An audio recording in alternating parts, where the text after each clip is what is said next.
परमाणु प्रकरण 4 भाग 2।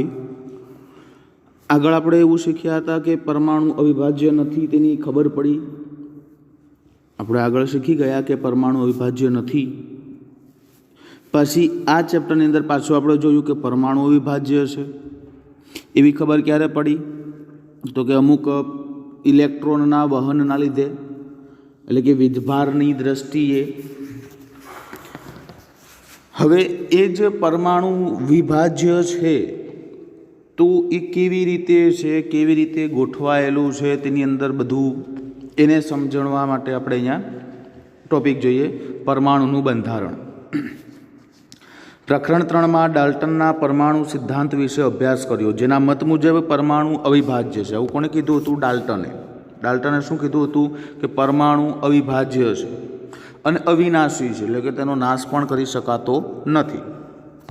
પરંતુ પરમાણુમાં બે મૂળભૂત કણો, પ્રોટોન અને ઇલેક્ટ્રોનની શોધના કારણે ડાલ્ટનના પરમાણ્વીય સિદ્ધાંતની અભિધારણા ખોટી પડી। ડાલ્ટને ત્રીજા ચેપ્ટરની અંદર આપણને એવું સમજ્યા હતા કે પરમાણુ અવિભાજ્ય છે અથવા તો અવિનાશી છે, પરંતુ અહીંયા પરમાણુ તેના બે મૂળભૂત ઘટક કણો પ્રોટોન અને ઇલેક્ટ્રોનની શોધ થઈ। એટલે એવું જાણવા મળ્યું કે પરમાણુની અંદર પ્રોટોન અને ઇલેક્ટ્રોન છે, તો એના લીધે પરમાણુને હજુ એના સૂક્ષ્મ સ્વરૂપમાં વિભાજિત કરી શકાયા। તો એના લીધે ડાલ્ટનનો જે પરમાણુ સિદ્ધાંત હતો એની અભિધારણા ખોટી પડી।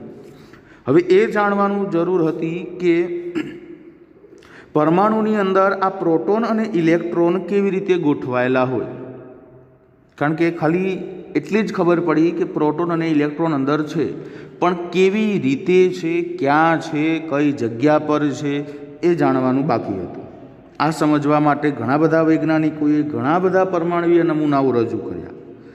પહેલાં જ નામ આપેલું છે, પહેલું જે થોમ્સન નામના પ્રથમ વૈજ્ઞાનિક હતા કે જેમણે પરમાણુય નમૂનો રજૂ કરેલો હતો।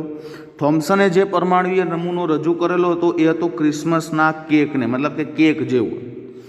તેના મત મુજબ, થોમ્સનના મત મુજબ આખો પરમાણુ ધન વીજભારિત ગોળો છે અને તેની અંદર ઇલેક્ટ્રોન ગોઠવાયેલા છે, જડિત કરેલા છે।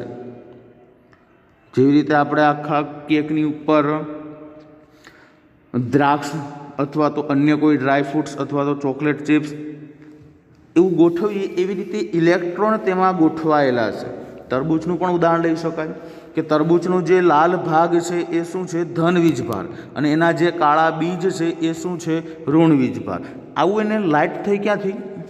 તો આપણે આગળ એવું કીધું હતું કે પરમાણુની અંદર ધન ભાગ એટલે કે પ્રોટોનને દૂર કરી શકાતો નથી, પરંતુ ઋણ ભાગને એટલે કે ઇલેક્ટ્રોનને દૂર કરી શકાય છે। તો તરબૂચની અંદરથી બીજ રહેવા દઈ, જે જગ્યા ઉપર છે એ જગ્યા પર રહેવા દઈ અને એનો લાલ ભાગ કાઢી નાખીએ તો શક્ય બને? ના બને। તો એટલે એણે આવું સમજાવ્યું કે તરબૂચનો જે લાલ ભાગ છે અથવા તો ક્રિસમસ કેક છે એ આખો ધનભારિત ભાગ છે અને એની અંદર વચ્ચે જે ઇલેક્ટ્રોન છે એ ઋણ વીજભાર ધરાવે છે। અહીંયા આકૃતિમાં આપણે જોઈ શકીએ છીએ આખો ગોળો જે ધન વીજભારિત છે અને એની અંદર આ ઇલેક્ટ્રોન બધા ઋણ વીજભારિત છે, જેને દૂર કરી શકાય। આખા ગોળાને દૂર કરી શકાતો નથી, ઇલેક્ટ્રોનને તેની તે જગ્યા પર રહેવા દઈને। થોમ્સને સૂચવ્યું, એટલે કે હવે થોમ્સને જે તારણ કાઢ્યું એ થોમ્સને એવું કીધું કે પરમાણુ ધનભારિત ગોળોનો બનેલો છે અને ઇલેક્ટ્રોન તેમાં જડિત થયેલા હોય, એમ્બેડેડ થયેલા હોય, એટલે કે તેમાં ચોંટાડેલા હોય અથવા તો ચોંટેલા હોય। પરમાણુમાં ઋણભાર તથા ધનભાર સમાન માત્રામાં હોય છે, એટલા માટે પરમાણુ વીજભારની દ્રષ્ટિએ તટસ્થ હોય છે। આવું 8મા ધોરણની અંદર પણ શીખી ગયા કે શા માટે પરમાણુ વીજભારની દ્રષ્ટિએ તટસ્થ ગણાય। તો આપણે જવાબ આપ્યો હતો કે ધન અને ઋણ ભાગ કેટલા છે? એક સમાન છે, એટલે પરમાણુ વીજભારની દ્રષ્ટિએ તટસ્થ છે। થોમ્સનનો નમૂનો સમજાવે કે પરમાણુ વીજભારની દ્રષ્ટિએ તટસ્થ છે, તેમ છતાં અન્ય વૈજ્ઞાનિકો દ્વારા પ્રયોગ થયા અને એ પ્રયોગ દ્વારા થોમ્સનનો આ નમૂનો છે એ ખોટો પડ્યો। એ પ્રયોગમાં પહેલા પ્રયોગ કરનાર વ્યક્તિ હતા રુથરફોર્ડ। એક બાજુ થોમ્સન પ્રયોગ કરતા હતા, બીજી બાજુ રુથરફોર્ડ આવતા હતા। તો રુથરફોર્ડના પ્રયોગ પરથી નક્કી થયું કે થોમ્સનનો જે પરમાણુવીય નમૂનો છે તે ખોટો છે। તો રુથરફોર્ડે એવો કયો પ્રયોગ કર્યો કે થોમ્સનનો પરમાણુ નમૂનો ખોટો પડી ગયો? ચલો એના વિશે જોઈએ। અર્નેસ્ટ રુથરફોર્ડ એ જાણવા માગતા હતા કે પરમાણુમાં ઇલેક્ટ્રોન કેવી રીતે ગોઠવાય। ખાલી શું જાણવા માગતા હતા કે ઇલેક્ટ્રોન ક્યાં છે? તે માટે રુથરફોર્ડે એક પ્રયોગ કર્યો। તેણે સોનાના પાતળા વરખ પર ઝડપથી આલ્ફા કણોનો મારો ચલાવ્યો। એટલે કે સોનાનું એકદમ પાતળું પર લેયર અને એ લેયર ઉપર આલ્ફા કણોનો મારો ચલાવ્યો। જોઈએ શું થાય છે। તેમણે શક્ય હોય એટલું પાતળું કોઈ પણ પદાર્થનું સ્તર જોતું હતું એટલે સોનાનો પસંદ કર્યો। કેમ? તો કે સોનું વધારે તણાવપણાનો અને ટીપાવપણાનો ગુણધર્મ ધરાવે, એટલે કે વધારે પતલું અને વધારે ખેંચીને તાર બનાવી શકાય છે। 1 ગ્રામ સોનામાંથી 2 કિલોમીટર લાંબો તાર ખેંચી શકાય। 1 ગ્રામ સોનામાંથી 2 કિલોમીટર લાંબો તાર ખેંચી શકાય એટલા માટે એણે સોનું પસંદ કર્યું, કારણ કે તેને મેક્સિમમ બને એટલું પાતળું લેયર જોતું હતું। સોનાની આ વરખ 1000 પરમાણુની જાડાઈ ધરાવતું હતું। મતલબ કે સોનાની જે એણે પાતળું લેયર લીધું એ લેયરની અંદર પરમાણુ આવી રીતે કેટલા જોડાયેલા હતા? 1000 પરમાણુ જોડાયેલા હતા। આટલું પાતળું સ્તર તેણે લીધું। આલ્ફા કણો દ્વિવીજભારિત હિલિયમ આયનો છે જેનું દળ 4 યુનિફાઇડ જેટલું હોય। મતલબ કે એણે જે આલ્ફા કણો મેળવ્યા એ આલ્ફા કણો શેમાંથી મળ્યા? તેને હિલિયમમાંથી, જે દ્વિવીજભારિત આયનો છે। ઝડપથી ગતિ કરતા આલ્ફા કણો ગણનપાત્ર માત્રા ઉર્જા ધરાવે છે, એટલે કે એકદમ ઓછી માત્રામાં તે ઉર્જા ધરાવે છે। એવી ધારણા હતી કે સોનાના પરમાણુમાં રહેલા અપરમાણવીય કણો દ્વારા આલ્ફા કણો વિચલિત થશે। જો કે આલ્ફા કણો પ્રોટોન કરતાં વધારે ભારે હોવાના કારણે તેને વધુ પડતા વિચલનની અપેક્ષા હતી નહીં। આલ્ફા કણો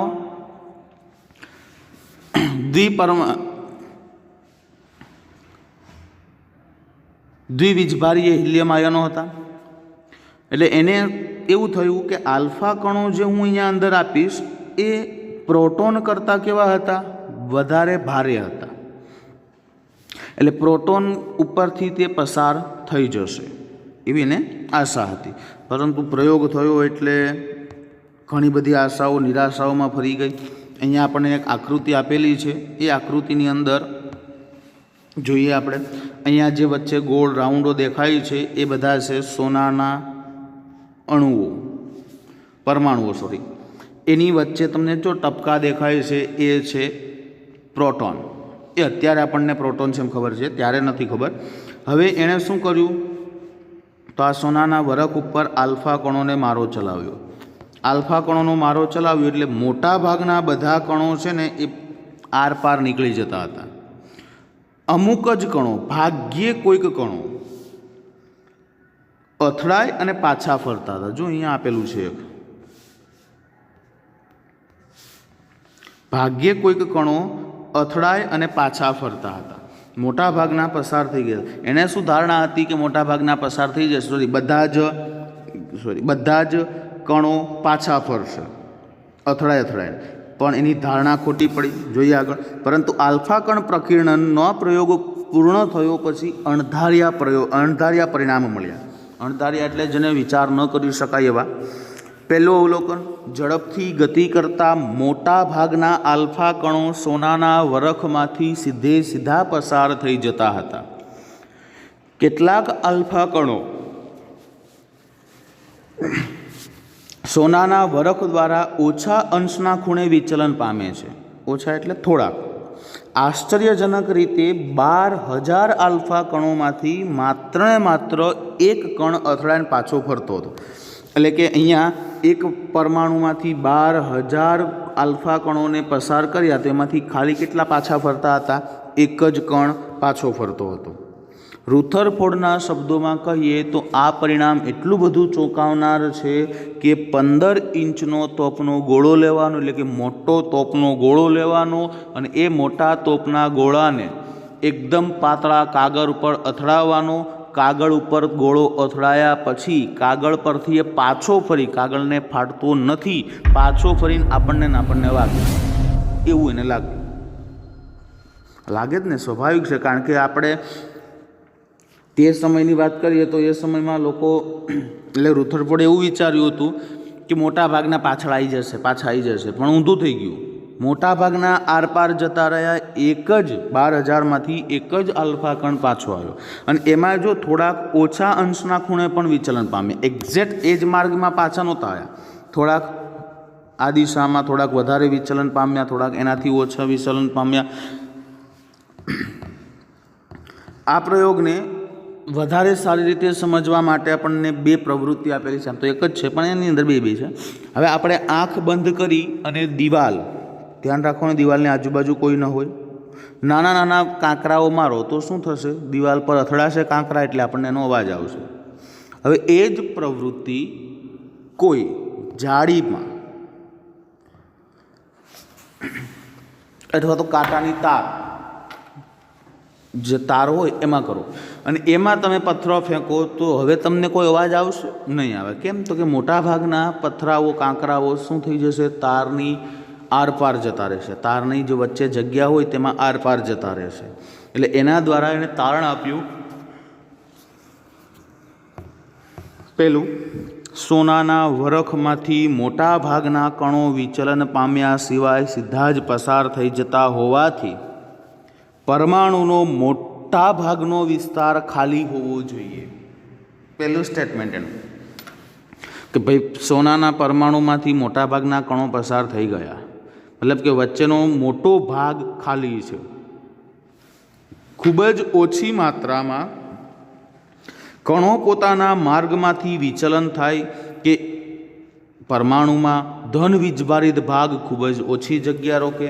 કારણ કે આલ્ફા કણ એ આપણે જોયા આગળ કે દ્વિવીજભારિત આયન છે, એટલે એ ધન હશે તો પેલો ઋણ થઈ જશે.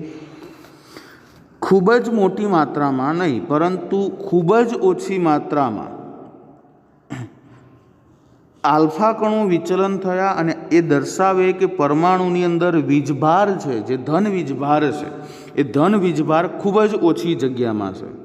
ખૂબ જ ઓછી માત્રામાં આલ્ફા કણો 180 અંશના ખૂણે વિચલન થયા હતા, જે દર્શાવે કે સોનાના પરમાણુનો સંપૂર્ણ ધન વીજભારિત ભાગ અને દળ પરમાણુના કેન્દ્રની અંદર છે, અને તે ખૂબ જ ઓછું દળ ધરાવે છે.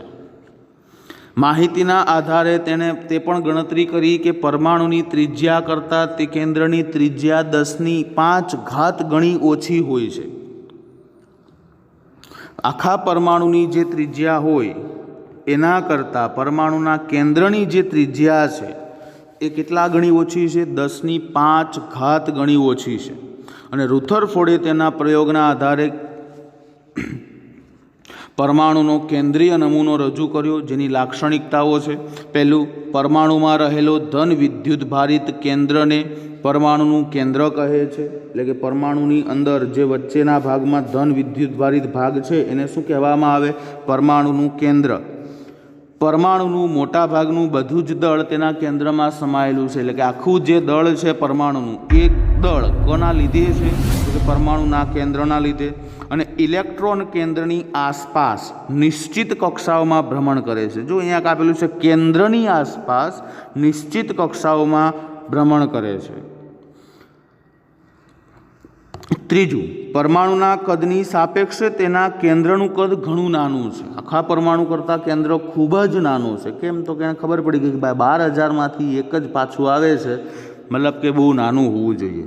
હવે આટલું સરસ રીતે બધું આપી દીધું કે પરમાણુના કેન્દ્રની અંદર ધન વીજભારિત છે, ખૂબ જ નાનો છે, અને તેની ફરતે ઇલેક્ટ્રોન ગતિ કરે છે, ભ્રમણ કરે છે. તેમ છતાં પણ અમુક ખામીઓ છે. વર્તુળાકાર કક્ષામાં ઇલેક્ટ્રોનનું પરિભ્રમણ સ્થાયી હોવાની અપેક્ષા કરી શકીએ નહીં. જો અહીંયા મેં કીધું હતું હમણાં ઇલેક્ટ્રોન કેન્દ્રની આસપાસ નિશ્ચિત કક્ષાઓમાં ભ્રમણ કરે છે. અને બીજું અહીંયા કીધું છે કે વર્તુળાકાર કક્ષામાં ઇલેક્ટ્રોનનું પરિભ્રમણ સ્થાયી હોવાની અપેક્ષા કરી શકાય નહીં. મતલબ કે ઇલેક્ટ્રોન ગતિ કરતા નથી એવું કહી શકાય નહીં. વર્તુળાકાર કક્ષામાં રહેલ કોઈ પણ કણ પ્રવેગિત થાય છે. પ્રવેગિત થાય મતલબ કે તેના વેગમાં સતત વધારો થઈ શકે છે. તે દરમિયાન જ્યારે પણ વેગમાં વધારો થાય અથવા તો પ્રવેગિત થાય તો વિકિરણ સ્વરૂપે ઉર્જા મુક્ત કરે છે. અને આ રીતે પરિભ્રમણ કરતો ઇલેક્ટ્રોન ઉર્જા ગુમાવે. હવે આપણે ચાલીએ એટલે આપણામાં ઉર્જા ઘટે, તો એવી જ રીતે ઇલેક્ટ્રોન પરિભ્રમણ કરે છે એટલે તે ઉર્જા ગુમાવે છે અને અંતે કેન્દ્ર સાથે ટકરાય. ઉર્જા ન હોય એટલે ગમે ત્યાં આટા મારે, અને કેન્દ્ર સાથે એટલે કે ન્યુક્લિયસ સાથે ટકરાય. તો એવા સમયમાં પરમાણુ અત્યંત અસ્થાયી હોત. મતલબ કે પરમાણુને આપણે સમજી જ ના શક્યા હોત. ગમે ત્યારે રચના બદલાઈ જાય.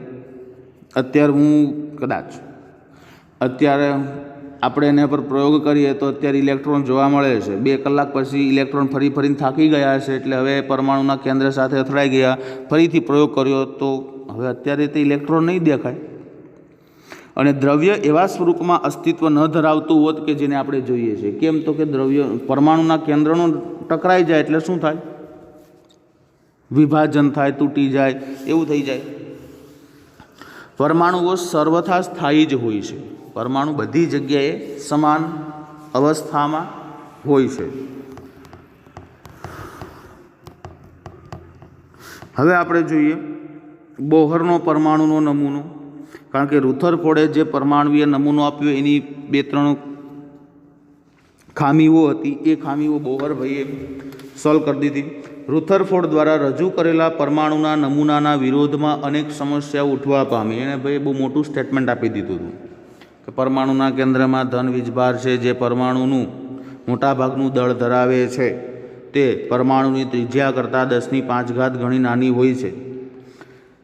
જેને દૂર કરવા માટે પછી એણે શું કીધું હતું? પરમાણુની કેન્દ્રની ફરતે ઇલેક્ટ્રોન ગતિ કરે છે, ભ્રમણ કરે છે. એટલે આવી બધી ચર્ચાઓ એને કરીને એટલે બધાએ વાંધો ઉઠાવ્યો. પછી માર્કેટમાં આવી ગયા નિલ્સ બોહર નામના વૈજ્ઞાનિક. એણે કીધું શાંતિ રાખો બધા, હું જે બોલું છું એ સાંભળો. તો એણે કીધું કે ઇલેક્ટ્રોનની સ્વતંત્ર કક્ષા તરીકે ઓળખાતી અમુક ચોક્કસ કક્ષાઓમાં જ પરમાણુ માન્ય કક્ષાઓ ગણાય છે. બધી જગ્યાએ નહીં ઇલેક્ટ્રોન ફરતા. અમુક કક્ષાઓની અંદર અમુક જેટલા જ ઇલેક્ટ્રોન છે. બીજું કે સ્વતંત્ર કક્ષાઓના પરિભ્રમણ દરમિયાન ઇલેક્ટ્રોન વિકિરણ સ્વરૂપે ઉર્જા મુક્ત કરતા નથી. એટલે કે જ્યારે ઇલેક્ટ્રોન ગતિ કરતા હોય છે ત્યારે તે ઉર્જા મુક્ત કરતા નથી. અને આ જે કક્ષાઓ છે એને કોષો કે ઉર્જા સ્તર તરીકે ઓળખાય છે. એનો કહેવાનો મતલબ એવો હતો કે ઇલેક્ટ્રોન મુક્ત નથી કરતા, તો ઇલેક્ટ્રોનને ગતિ કોણ કરાવે છે? તો કે એની કક્ષાઓ. આપણને અહીંયા ઉર્જા કોષ, ઉર્જા સ્તર આપેલો છે. જો સેન્ટરમાં કેન્દ્ર, પછી એની આસપાસ પહેલી રિંગ એટલે કે પહેલી કક્ષા જેને કહેવાય કે, પછી બીજી રિંગ એટલે બીજી કક્ષા એલ, ત્રીજી રિંગ એમ, ચોથી રિંગ એન. જ્યાં એન એ શું છે? કક્ષાઓનો ક્રમાંક છે. એન બરાબર 1 એટલે પહેલી કક્ષા. કેન્દ્રથી પહેલી કક્ષા જ ગણવાની છે, દૂરથી નહીં. કેન્દ્રની નજીકની સૌ પ્રથમની કક્ષા એને કહેશું પહેલી કક્ષા. એના પછી બીજા નંબર ઉપર આવતી હોય એને કહેશું બીજી કક્ષા. ત્રીજા નંબર ઉપર હોય એને ત્રીજી કક્ષા. ચોથા નંબર ઉપર એને ચોથી, પાંચમી, છઠ્ઠી, સાતમી.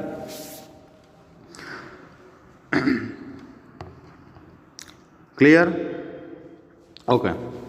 હવે નેક્સ્ટ વિડીયોની અંદર આપણે અહીંયા સુધી આપણને ખબર પડી ગઈ. ચલો શું ખબર પડી એ પહેલાં તો સમજી લઈએ.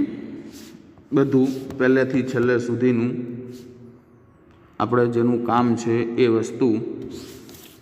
પહેલા પ્રયોગની અંદર થોમ્સને જણાવ્યું કે પરમાણુ ધન વીજભારિત ગોળો છે, એમાં ઇલેક્ટ્રોન જડિત થયેલા છે. પછી એ પ્રયોગની ખામીઓ રહી ગઈ. કેમ? એ પ્રયોગમાં કોઈએ નકારાત્મક વિચાર આપ્યો. નકારાત્મક એટલે કે ના આવું નહીં હોઈ શકે. એ કોણ હતા? રુથરફોર્ડ એને શું દર્શાવ્યું કે સોનાની વરખમાંથી આલ્ફા કણોનો મારો ચલાવ્યો. આલ્ફા કણોનો મારો ચલાવતા તેણે જેટલા પણ આલ્ફા કણો તેમાંથી પસાર કર્યા મોટાભાગના પસાર થઈ જતા હતા. 12,000 આલ્ફા કણમાંથી ખાલી એકાદો આલ્ફા કણ પાછો ફરતો હતો અને એને સ્ટેટમેન્ટ આપ્યું કે પરમાણુનો મોટો ભાગ ખાલી છે, પરંતુ પરમાણુની અંદર કેન્દ્ર છે જેને આપણે કહીશું ન્યુક્લિયસ, જે ધન વીજભાર ધરાવે છે અને એ કેન્દ્રની ત્રિજ્યા આખા પરમાણુની ત્રિજ્યા કરતાં 10⁵ ગણી નાની છે. પછી એણે કીધું કે ઇલેક્ટ્રોન પરમાણુના કેન્દ્રની આસપાસ ચોક્કસ ભ્રમણ કરતા હોય છે. તો પછી વાંધો પડી ગયો. એટલે નિલ્સ બોહર નામના વૈજ્ઞાનિકે રજૂ કર્યું કે પરમાણુઓ ચોક્કસ કક્ષાઓમાં ચોક્કસ માત્રામાં ગતિ કરતા હોય અને જ્યારે ગતિ કરતા હોય ત્યારે વિકિરણ સ્વરૂપે ઉર્જા મુક્ત કરતા નથી. તો આખો આપણો પરમાણુનો નમૂનો રજૂ થયો. છેલ્લો અંતિમ ફાઇનલ કે પરમાણુનું કેન્દ્ર. આ પરમાણુનું કેન્દ્ર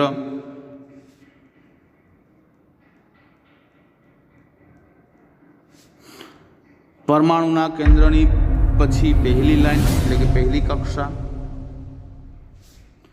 પછી બીજી કક્ષા, પછી ત્રીજી કક્ષા, પછી ચોથી કક્ષા, પછી પાંચમી, છઠ્ઠી, સાતમી જેટલી પણ 7 સુધીની છે ત્યાં સુધીમાં. હવે આને શું કીધું? ઊંધું તીર લાગી ગયું. કેન્દ્ર. પછી આ જે ગુલાબી રંગની દેખાય છે એ શું છે? પહેલી કક્ષા. આ બીજી કક્ષા, આ ત્રીજી કક્ષા અને આ ચોથી કક્ષા. નામ આપી દઈએ. સી એટલે સેન્ટર, પછી પહેલી કક્ષા, પછી બીજી કક્ષા, પછી આ ત્રીજી કક્ષા, આ ચોથી કક્ષા. કેન્દ્રની અંદર કયો વીજભાર છે? ધન વીજભાર છે. ચલો, ધન વીજભાર થઈ ગયો. અને એની ફરતે કયો વીજભાર છે? ઋણ વીજભાર છે. આપણે આગળ એક સ્ટેટમેન્ટ આપ્યું હતું એના પર જઈએ. તો આગળ શું કીધું હતું કે પરમાણુમાં ધન વીજભારને દૂર નથી કરી શકાતો, ઋણ વીજભારને દૂર કરી શકાય. હવે ઇલેક્ટ્રોન અહીંયા આટા મારતા હોય ક્યાંક અને એને આપણે પકડીને બહુ ચીજ આલીને બહાર કાઢી લઈએ તો નીકળી જાય. કેન્દ્ર સુધી આપણે જઈ શકીએ? નહીં જઈ શકીએ. વચ્ચે કોણ આવી જશે? ઇલેક્ટ્રોન આવી જશે. એટલે આપણે પ્રોટોનને એટલે કે ધન વીજભારને દૂર નથી કરી શકતા, પરંતુ ઇલેક્ટ્રોનને દૂર કરી શકીએ છીએ. આ હતું અત્યારનું પરમાણુય મોડેલ. હવે નેક્સ્ટ વિડીયોની અંદર આપણે અભ્યાસ કરીશું ન્યુટ્રોન વિશે.